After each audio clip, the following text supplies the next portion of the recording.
In a previous video, I said, Awareness, focus, attention. Three words that all mean the same thing. but wait, do all these words actually mean the same thing? Ever since I published that video, it's been eating at me. I hate being wrong, and I started doubting myself. The definitions are tightly intertwined, for sure, but these can't just be word friends like couch and sofa that mean the same thing. Their definitions must be meaningfully different, right? So I did some digging, and what I found was illuminating. But why should you care? Why does this even matter? Well, when I began to unwind these meanings, it felt like unrolling an old treasure map. And for me, understanding the differences between awareness, focus, attention, and consciousness really did lead me to a great treasure, a deeper understanding of how to turn off autopilot and really take the driver's seat of my own mind. So today, I want to share this map with you because the treasure it leads to belongs to everyone. If you've ever felt confused, disoriented, or even betrayed by your own mind, stick around because today we are going to unroll this map together. I'll show you the four key landmarks, bonus points if you've already figured out what those are, and because it's so easy to get lost, I'll reveal the dead simple shortcut to getting your mind back on track. And in the end, we'll do a fun experiment together to prove to ourselves that we really can take the driver's seat of our own minds. So let's take a look at this map together. One of the easiest ways for me to understand all of this is with a metaphor. So imagine you're in a building with one large windowless room. It's completely dark in the building, even though there is power connected to the building. That power represents consciousness, the potential for you to have any experience at all. Consciousness is the simple condition of being awake, not in a deep sleep and not in a coma. Now, you flip the light switch on in that dark room. The light that gently illuminates the entire room is your awareness. You can think of awareness as the entire field of everything you can potentially perceive. You're not focused on any one thing in particular, you're just passively aware of the totality of the room all at once, yet in the background. For example, as you sit here and listen to me, you can also be aware of the hum of the refrigerator, the feeling of your feet on the floor, and the temperature of the room. Okay, so we've established that you're conscious. The power is on in the building. You flip the light of awareness on, and now you are passively aware of everything around you. Let's move on to attention. Think of attention as a very powerful flashlight you're holding in your hand. You can point this flashlight of attention at any one thing. For example, in this room of awareness, there's a bookshelf. So you shine your flashlight of attention at a book. Or maybe you shine that flashlight into a corner because you heard a sound over there.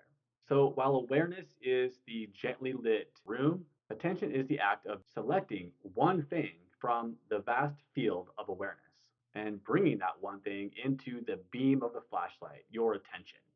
And focus is the ability to sustain your attention on one thing despite other things trying to grab that beam of the flashlight. You can think of focus as your steady hand, and those are the four key landmarks on this map.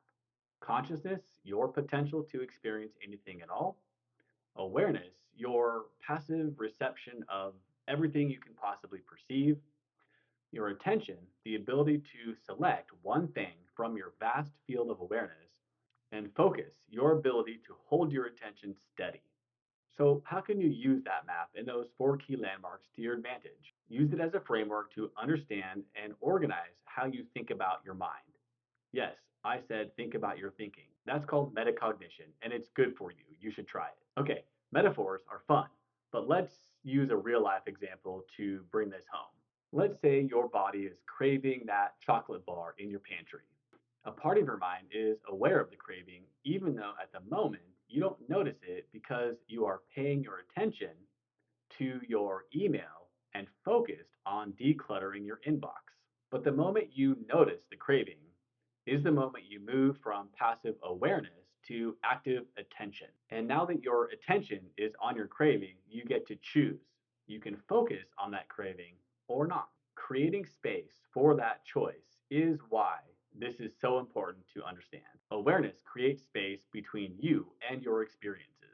And that space gives you the opportunity to make intentional choices rather than allowing your behavior to be directed by habit or impulse.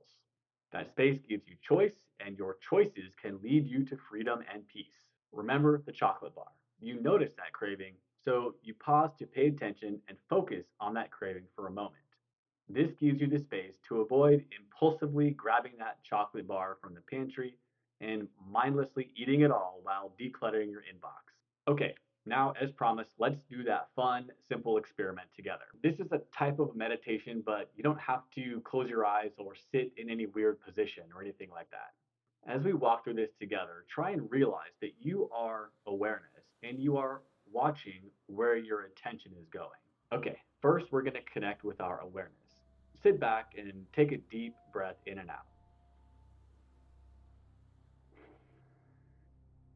Then, without focusing on any one thing in particular, just try and notice, be aware of everything in the room around you. Notice what you see, what you smell, what you hear, what you feel. Notice any sensations in your body. Next, select something from that field of awareness with your attention. For example, maybe the feel of your feet on the floor or the feeling of the support of the seat beneath you. Once you've selected something to pay attention to, focus on it. Hold your beam of focus steady on that thing for as long as you can. If your mind wanders, that's okay. It happens. That's what your mind does. Just gently bring back your focus to that thing. Now, notice that you are aware of your attention. Notice that you are the one noticing. You can be aware of your own attention and you can pay attention to your own awareness. This moment, when your awareness meets your attention, in my opinion, is the most powerful moment a human being can have. Because that moment is the doorway to choice, freedom, and peace. It's so easy to allow our attention, our flashlight, to get yanked around by the loudest, shiniest, brightest object around. Now that you know how to become aware of your attention, you have reclaimed your power to direct it. You can now shift from living on autopilot, simply reacting to every impulse, to living intentionally in alignment with your values. From mindlessly reacting to whatever grabs your attention, to actively paying your attention to what serves you. This is true freedom. I think we all have at least one thing that consistently yanks our attention away without us noticing it. For me, it's often my own mind. I will I'll often find myself completely lost in thought, way off track from what I was supposed to be doing. I'm curious, what is your number one attention stealer? Let me know in the comments. I don't want to mislead anyone. It's not easy to direct your attention at will all the time. It takes practice. It's actually quite difficult, especially in this day and age of being constantly connected. Your attention is actually a very scarce resource, probably the scarcest resource on the planet. And because of that, it's extremely valuable. In another video, I'll link it in the description, I talk about the attention economy. Billions of dollars are spent competing for your attention. Yes, it really is that valuable. So check out that other video if you're interested in learning more about the attention economy and what it is doing to our mental well-being. Not only is your attention scarce, it is extremely powerful. Think about it. It is self-evident. Your life literally follows what you pay attention to, but most of us are rarely ever in the driver's seat. So learning to take control of your attention, that's your birthright. It's your attention after all. If there's just one thing you take away from this video today, let it be this. This is so critical. Every moment that you're awake, you are paying your attention to someone or something. Have you ever asked yourself what you're getting in return? If you've made it this far, thanks for watching to the end. I appreciate you spending your time with me. I hope you got something out of this video. If so, please let me know in the comments. I really do want to open a conversation about our consciousness, our awareness, our attention, and our focus, and how we can use that understanding to improve our lives. So until next time, peace. See you in the next video.